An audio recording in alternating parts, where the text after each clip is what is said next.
हिसाब बराबर। नमस्कार दोस्तों, सानिया वॉइस स्टोरी चैनल में आपका स्वागत है। तो दोस्तों, आज की कहानी है हिसाब बराबर। पूनम बहू कमरे से अपने सास सावित्री जी को आवाज़ देते हुए कहती है, माँ जी खाना बना के नहीं, दोपहर के 1 बज गए हैं, अभी तक तुमसे खाना नहीं बन पाया। पता नहीं कितना धीरे धीरे काम करती हो।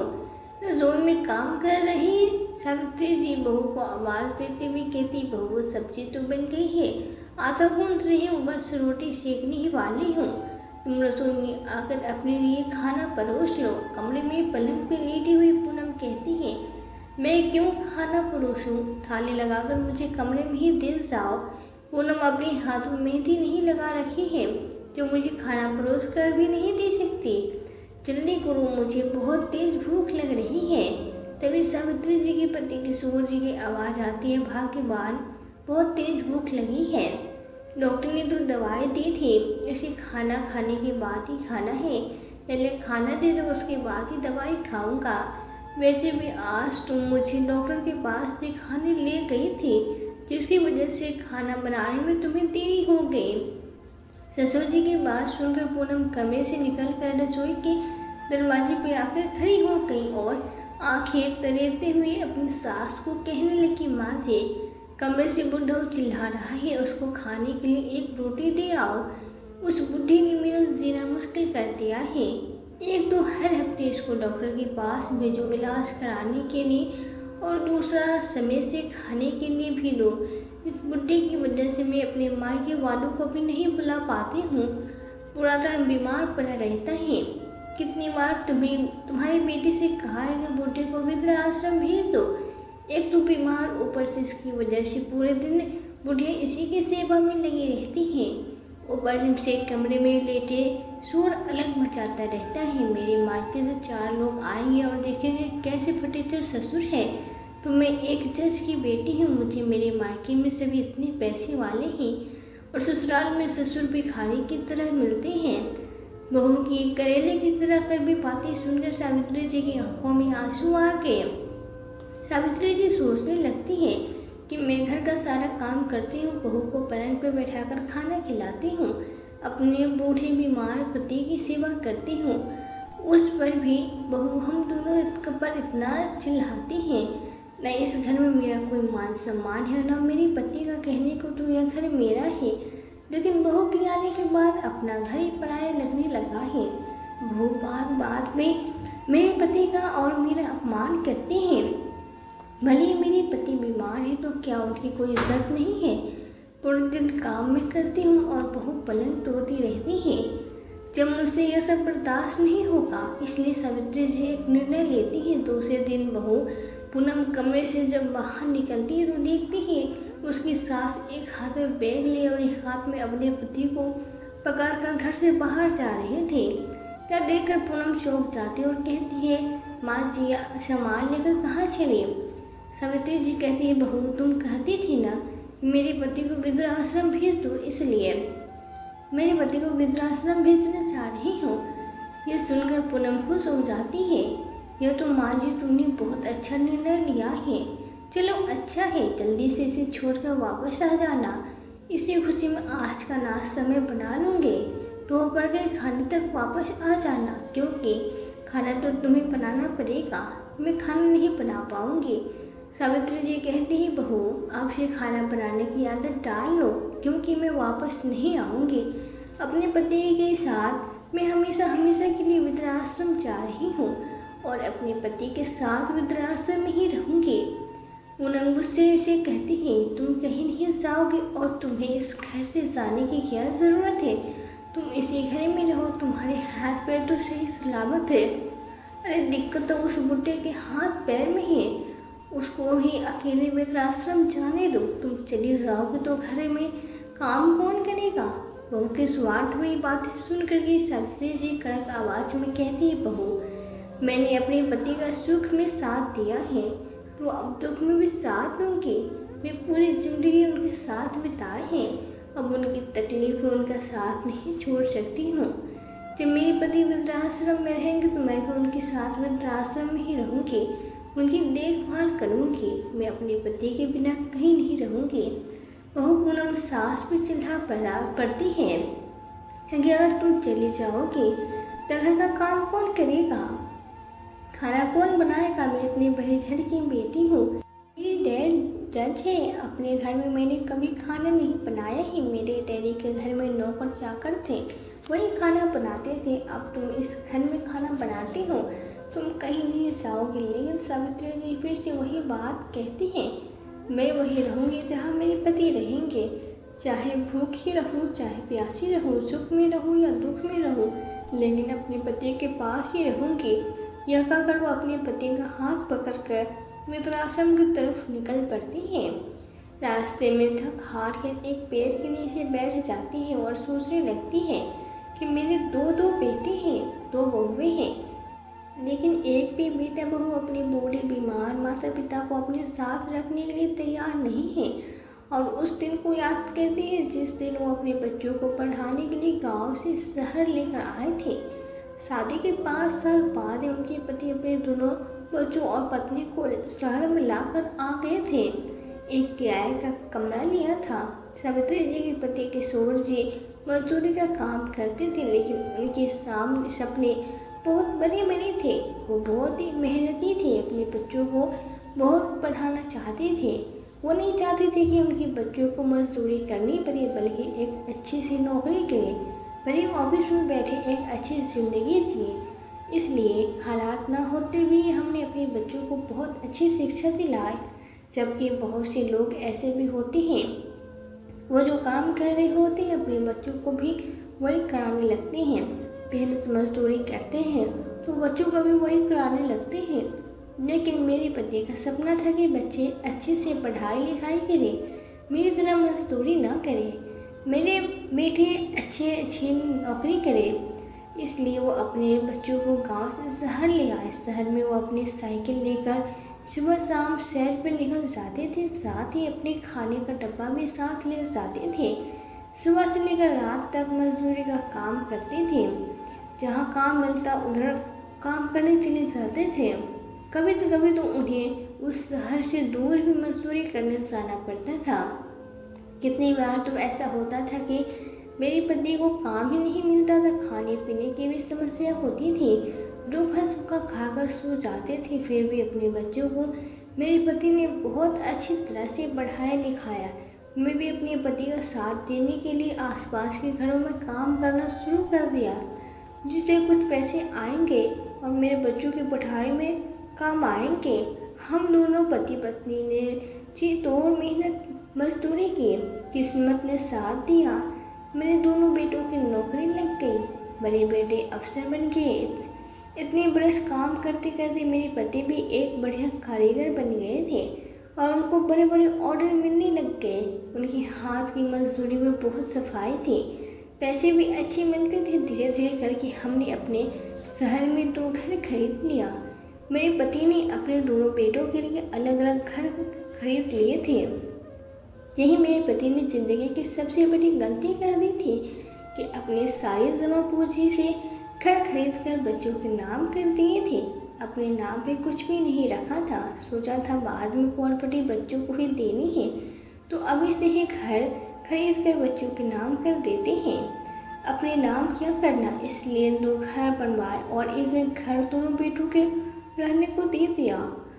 एक भी घर अपने नाम नहीं किया, क्योंकि उन्हें तो पूरा भरोसा था कि हमने ज़िंदगी भर मेहनत मजदूरी की है, तो वह बुढ़ापे पर बच्चे हमारी देखभाल करेंगे। हमने इतनी मेहनत से पढ़ाया ही लिखाया है, तो अब हमें अपने बुढ़ापे पर चिंता करने की क्या ज़रूरत है। जब बड़े बेटे की शादी हुई तब वो अपने बेटे के साथ ही रहते थे, लेकिन जैसे छोटे बेटे की शादी हुई अपने छोटे बेटे के घर आकर रहने लगे, क्योंकि उन्हें यह लगने लगा था कि बड़े बेटे के पास बहू आ गई है, अब वो अपने घर गृहस्थी में लग गया है। छोटा बेटा अकेला है तो हमें उसको भी सेट कर देना चाहिए। इसलिए हम दोनों पति पत्नी अपने छोटे बेटे के पास जाकर रहने लगे कि जब तक छोटे बेटे की शादी नहीं होती है हम उसको अच्छे से बनाकर खिलाएंगे, उसका ध्यान रखें कि कुछ समय बाद छोटे बेटे की शादी एक बहुत बड़े सच की बेटी से हो जाती है। उसके घर में बहुत सारे नौकर चाकर हैं। बड़े घर की बेटी होने के वजह से पूनम बहुत ही घमंडी थी। उसे अपने मायके के पैसे पे बहुत ज़्यादा घमंड था। शादी के बाद जब घर आती है तो कोई भी काम नहीं करती। सावित्री जी घर के सारे काम करती हैं। कभी कभार बहू से उम्मीद करती तो वो साफ साफ मना कर देती थी कि वो तो जज की बेटी है। ससुराल में हमेशा अपने मायके को दोष दिखाती, घर का कोई काम नहीं करती। खाना पीना साफ सफाई सब कुछ सावित्री जी को ही करना पड़ता था। बेटे की नौकरी करने के बावजूद भी किशोर जी ने अपनी मजदूरी का काम नहीं छोड़ा था। मगर अगर उन्हें काम मिल जाता तो वो आज भी मजदूरी का काम के लिए पुराने दिनों की तरह साइकिल से चले जाते और बड़ी ही तत्परता के साथ अपने काम को करते। उन्हें अपनी मजदूरी के काम को करने में बिल्कुल भी शर्म या झिझक नहीं होती थी। भले ही उनके बेटे नौकरी करने लगे थे, लेकिन अपने काम से उन्हें बड़ी कभी शर्म नहीं हुई। उन्हें तो इस बात का फक्र होता था कि मेहनत मजदूरी करके उन्होंने अपने बेटे को इस लायक बनाया कि उनके दोनों बेटे बड़ी बड़ी नौकरियां कर रहे हैं। लेकिन उस बड़ी अधिकारी की बेटी पूनम को यह पसंद नहीं था कि उसके ससुराल साइकिल से खाने का डब्बा लटका कर काम के लिए मजदूरों की तरह घर से निकले। उसको बहुत बेइज्जती महसूस होती थी। इस वजह से वो घर में बहुत लड़ाई झगड़ा भी करती थी कि अगर तुम्हें यही काम करना है तो इस घर से निकल जाओ, मैं तुम्हें इस घर में नहीं रख सकती। तुम्हारी वजह से हमें बहुत शर्मिंदा होना पड़ता है।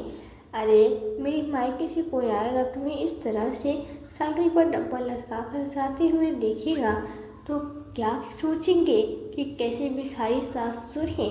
मेरी बेटी की बहू की इस तरह की बातें सुनकर सावित्री जी और किशोर जी बहुत ही उदास हो जाते।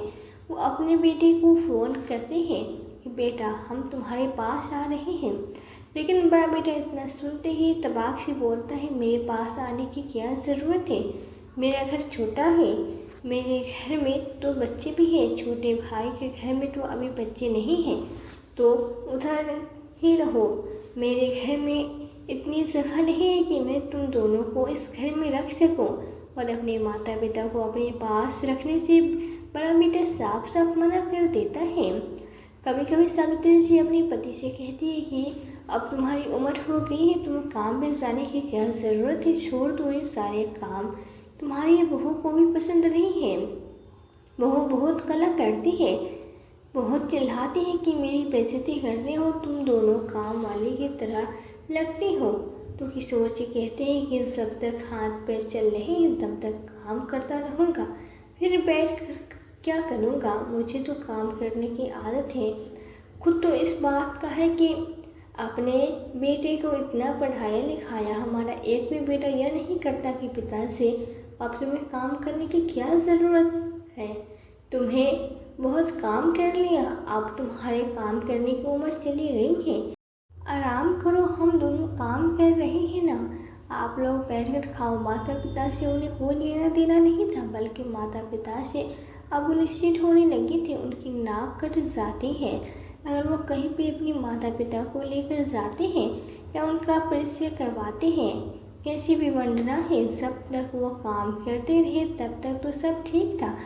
लेकिन एक दिन किशोर जी साइकिल पर खाना का डब्बा टांग कर काम के लिए जा रहे थे। दरअसल रेलवे में कुछ काम चल रहा था जहाँ पर उन्हें बहुत बड़ा काम मिला था, बहुत बड़ा ठेका मिला था। जब वो उधर काम कर रहे थे तभी एक ट्रेन आई और चलती हुई ट्रेन से उनका एक हाथ और एक पैर कट गया, जिसकी वजह से वो पूरी तरह से घायल हो गया और फिर चलने फिरने में भी असमर्थ हो गया। फिर तो बहू पूनम और बेटा दोनों का ही रवैया बदल गया। अब तो वो ढंग से खाना भी खाने को नहीं देती थी, एक एक रोटी के लिए तरसाने लगी थी। कुछ महीने बाद पैसों की कमी हो गई थी, क्योंकि अब पूनम के पति काम नहीं कर पाते थे। जो पैसे थे वो इलाज में खर्च हो गए और बेटा बहू पैसे नहीं देते थे। हाथ में टूटने की वजह से वो काम नहीं कर पा रहे थे। उनको दोनों स्वार्थी अफसर बेटों ने उनका ढंग से इलाज नहीं करवाया। सावित्री जी सोचती है कि पूरी ज़िंदगी मेरे पति ने मेहनत की, घर मेरे पति ने बनवाया, बच्चों को मेरे पति ने पढ़ाया, लेकिन आज मेरे पति के द्वारा बनाए हुए घर में मुझे और मेरे पति के लिए जगह नहीं है। लेकिन फिर भी वो अपने बच्चों को दोष नहीं देती है, अपनी किस्मत को ही कोसती है कि शायद मेरी किस्मत में यही लिखा था। और वो दोनों पति पत्नी वृद्धाश्रम में पहुंच जाते हैं। वृद्धाश्रम में सोचती है सावित्री से अपने पति का बहुत अच्छे से ख्याल रखती है, क्योंकि उनके पति अपने आप से कोई भी काम नहीं कर पाते, उनका एक हाथ एक पैर काम नहीं करता था, इसलिए उनको खाना खिलाना नहलाना सारा काम सावित्री जी ही करती थी। इस तरह से करते करते 2 महीने निकल गए, लेकिन इतने पर भी बहू बेटों का चैन नहीं आए। एक दिन वो वृद्धाश्रम आते हैं, कहते हैं तुम लोगों को इस शहर का वृद्धाश्रम मिला था जहाँ पर हमारे 4 रिश्तेदार रहते हैं, जल्दी से तुम लोग इस वृद्धाश्रम से निकल जाओ। इस शहर में बहुत सारे जान पहचान वाले हैं और तुम कभी कभार उन्हें दिख जाते हो, तो हमारी बड़ी बेइज्जती होती है। इस वृद्धाश्रम को छोड़कर कहीं दूर दूसरे शहर के वृद्धाश्रम में चले जाओ। मेरे पिताजी इस वृद्धाश्रम को हर महीने 10,000 देन देती है। जब वो पैसे देने के लिए आती है तो तुम लोग की सब शक्ल देखते तो उन्हें बहुत शर्म आती है। वो किसी को भी यह नहीं बता पाते कि तुम हमारे कौन हो, क्योंकि तुम्हारा फटीचर हाल देखकर वो शर्मिंदा हो जाते। इसलिए तुम लोग इस वृद्धाश्रम को छोड़कर कहीं और चले जाओ, इसमें मत रहो। और वो दोनों बेटी बहू उधर से चले जाती है। बहू तो बहू, पर बेटा भी अपने माता पिता से यही पूछता है कि माँ तुम कैसे हो, पिताजी कैसे हो। कि माँ किसी चीज़ की ज़रूरत नहीं, अरे बउए तू दूसरे घर से आई है। पर बेटी ने तो अपने माता पिता का संघर्ष देखा था कि किस तरह से उन्होंने मेहनत मजदूरी करके हम दोनों को पढ़ाया लिखाया। आज उनकी बदौलत इतने बड़े अफसर बने हैं। माता पिता सोचते कि बुढ़ापे पर हाथ पैर थक जाएंगे तो बच्चे उनकी सेवा करेंगे, रोटी देंगे। बुढ़ापे में माता पिता का चलना फिरना ना हो तो हम उनकी टालना कर देंगे। मैं तो कहती हूँ जो गलती मैंने की है वो गलती कोई ना करे। अपनी जीते जी तो आपके पास संपत्ति है, चाहे आपके पास छोटी बड़ी झोपड़ी ही क्यों न हो, अपने ही नाम करे। चाहे वो आप उसकी वसीयत दे कि मेरे मरने के बाद तुम्हें मिलेगी, पर जीते जी अपनी संपत्ति अपने बच्चों को कतई न दे, जिसे उस संपत्ति के लालच में वो आपके पास रहे और आपकी सेवा भी करे। भले ही आपके पास ना रहे, लेकिन संपत्ति के लालच में वो आपकी सेवा तो करेंगे। आज के रिश्ते स्वार्थपूर्ण हैं, तो बेहतर है कि बच्चों को इस तरह के स्वार्थ देना, अपनी सेवा करने के लिए बच्चों को इस तरह के स्वार्थ देना कोई गलत बात नहीं है। हैरानी होती है, जरा सोचे इन माता पिता पे क्या बीतती होगी जिन्होंने पूरी जिंदगी अपनी संतान को किसी काबिल बनाने में लगा दी। और हैरानी इस बात की थी वो होती है कि जो जिस साहब की लड़की है उन्होंने कौन से संस्कार लिए होंगे। और फिर लोग यह क्यों भूल जाते हैं कि एक दिन इसी दौर से उनको भी गुजरना है। और हो सकता है ईश्वर न करे उनके भी बच्चे उनके साथ वही सब व्यवहार करें जो उन्होंने अपने माता पिता के साथ किया है। उनकी ज़िंदगी भी उसी चौराहे पर आकर खड़ी हो जाए। हर बेटे को यह ज़रूर सोचना चाहिए कि माता पिता से बड़ी शक्ति उनके लिए कुछ नहीं होता है। और जिस समय माता पिता को संतान की सबसे ज़्यादा ज़रूरत होती है वो छोड़ देते हैं। वृद्धाश्रम में रहते हुए सावित्री जी अपने पति की खूब सेवा करते हैं।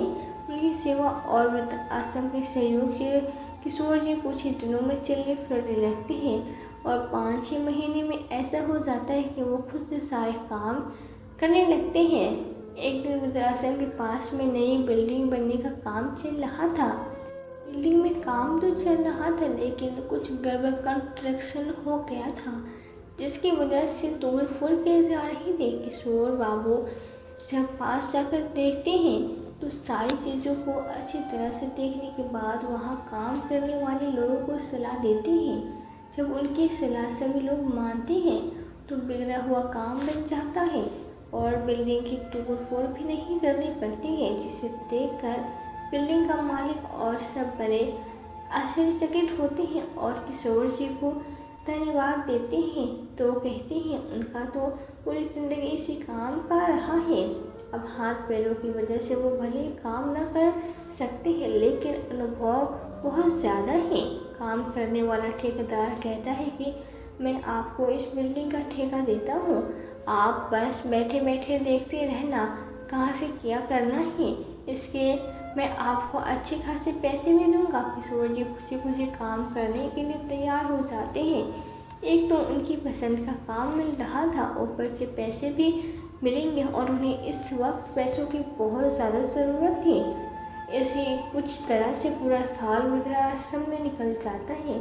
एक दिन किशोर जी अपनी पत्नी से कहते हैं, मुझे ऐसा लगता है कि मेरे बेटे ने मेरे साथ अच्छा नहीं किया है। आखिर हमारी ज़िंदगी भर की मेहनत का हमें क्या इनाम मिला। यह वृद्धाश्रम हमने तो घर बनाए थे, वो तो हमारे प्यास नहीं है, बच्चे तो हमारे रहे हैं भी ही नहीं। चलो बच्चों तो हम वापस नहीं ला सकते हैं, लेकिन मैंने जो कुछ सोचा है। सावित्री जी आश्चर्यचकित होकर किशोर जी के चेहरे की ओर देखती है और पूछते, ऐसा क्या सोचा है, मुझे भी तो बताइए। कुछ नहीं, भाग्यवान पूरी ज़िंदगी बच्चों के लिए किया है, अब बुढ़ापे में कुछ अपने लिए करना चाहता हूँ, तुम्हारे लिए करना चाहता हूँ। बस तुम देखती जाओ। वृद्धाश्रम आने के कुछ महीने पहले मैंने बच्चों को एक नोटिस भेजा है, बस तुम देखती जाओ आगे क्या होता है, क्योंकि अंतिम क्षण में मेरे बदले हुए निर्देश ने मेरा बुढ़ापा बदल दिया है। सावित्री जी किशोर जी की बातें समझ नहीं आती है। महीने भर बाद सावित्री जी के दोनों बेटे वृद्धाश्रम में अपने माता पिता से मिलने के लिए आए। वृद्धाश्रम का एक व्यक्ति सावित्री जी और उनके पति के पास जाकर कहता है कि आपके बेटे बहुएं आप दोनों से मिलने आए हैं। सावित्री जी आश्चर्यचकित होते हुए अपने पति की ओर देखती है और कहती है, पूरा 1 साल से ऊपर हो गया हमें इस वृद्धाश्रम में रहते हुए, कभी भी हमारे बेटे बहू हमसे मिलने के लिए नहीं आए, लेकिन आज ऐसा क्या हो गया जो हमसे मिलने आ गए हैं। माँ का दिल है पिघल ही गया, शायद हम दोनों से मिलने आए होंगे। किशोर जी मुस्कुराते हुए कहते, नहीं भगवान, वह हम दोनों से मिलने नहीं आए हैं, जरूर कोई स्वार्थ होगा तभी मिलने आए हैं। अपने कुर्तों को पहनते हुए किशोर जी कहते हैं, बेटे बहू जब अपने माता पिता को एकदम से स्वस्थ और खुशहाल देखते तो कहते, पिताजी तुम दोनों इधर आराम से रह रहे हो तो हमें घर खाली करने का नोटिस क्यों भेजा है, और तुम इतनी आसानी से मुझे वो घर नहीं खाली करा सकते हो, क्योंकि वो घर तो तूने ही मेरे नाम किया था, तो वो घर मेरे नाम है, उस घर को तुम कभी खाली नहीं करवा सकते। और अगर तुम्हें किस चीज़ की कमी थी, अच्छा खासा खाने को मिल रहा है, सोने को मिल रहा है, और मैं अभी सुना है कि तुम इधर आकर कुछ पैसे भी कमाने लगे हो, तो तुम्हें हमारा घर खाली करने की क्या आन बनी। अपने बेटे बहू के साथ में आसमान पर चढ़ गया। फटकार लगाते हुए वो अपने बेटों से कहते हैं, खबरदार, जो तुमने मुझे घर गृहस्थी को उलट पुलट करने की क्या ज़रूरत थी। तुम चुपचाप से वृद्धाश्रम में अपना बुढ़ापा ही काट पा रहे थे। अपने बेटे बहू की बातें सुनकर आज की सुबह जी का गुस्सा 7वें आसमान पर बात करने की कोशिश की, और जिस घर को तुम अपना घर बता रहे उस घर को मैंने तुम लोगों के नाम किया भी नहीं था, वो शुरू से मेरे नाम पर था। हाँ, पहले मैं तुम लोगों के नाम करना चाहता था, लेकिन फिर मेरा मन बदल गया था और वो घर में अपने नाम करवा लिया था। मगर तुम मेरे लिए भला नहीं सोच सकती हो, तो मैं भी तुम्हारे लिए भला नहीं सोच सकता। तुम दोनों को पूरी जिंदगी भला का ठेका नहीं ले रखा है। जरा अपने माँ के चेहरे की तरफ देखो, उसे लग रहा था तुम दोनों उनसे मिलने आए हो। माँ की ममता पिघल गई, सारी गलतियाँ माफ़ करने के लिए तैयार थे, लेकिन जब तुम्हारी यह बातें सुनी तो उसका चेहरा फिर से उतर गया। कैसे नालायक औलाद है हमारी, तुमने तो जो हम दोनों के साथ किया है ना, मैं बर्दाश्त नहीं कर सकता। घर खाली करने का नोटिस मैं तुम्हें महीने भर पहले भेजा था, महीने भर होने को है, तुमने अभी तक घर खाली नहीं किया है। लगता है हम दोनों को ढूंढ रहे थे पूरे महीने से, क्योंकि बहुतों उस शहर के वृद्धाश्रम में रहना भी हम दोनों का पसंद नहीं था।